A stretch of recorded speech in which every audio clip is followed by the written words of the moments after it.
Gutenberg si je menda prvo tiskarsko prešo zamislil po vzoru ročnih vijačnih stiskalnik za grozdje ali olje. Skozi stoletja je tiskalnica le malo spreminjala obliko. Ima vijak z ročico in 2 horizontalni tiskalni plošči. Sprva je bila lesena, pozneje so jo izdelovali iz litega železa.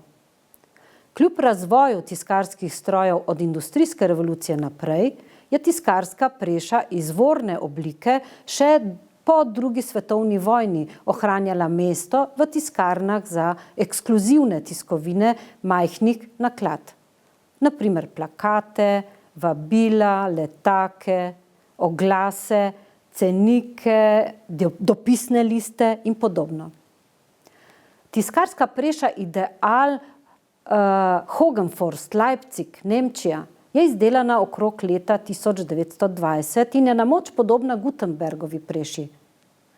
Kot večina strojne opreme po slovenskih tiskarnah je tuje izdelave, saj na slovenskih tleh nismo nikoli imeli lastne proizvodnje tiskarskih naprav in opreme.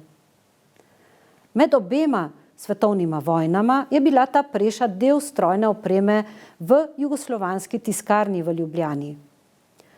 Ko pa so jo zaradi posodobitve odpisali, jo je od povojne lastnice časopisno-založniškega podjetja Ljudska pravica odkupil umetnik Julijan Miklavčič za tiskanje svojih umetniških grafik. Tako je bila naprava v svojem drugem življenju v uporabi še skoraj 3 desetletja, od okoli 1980 do umetnikove smrti leta 2007.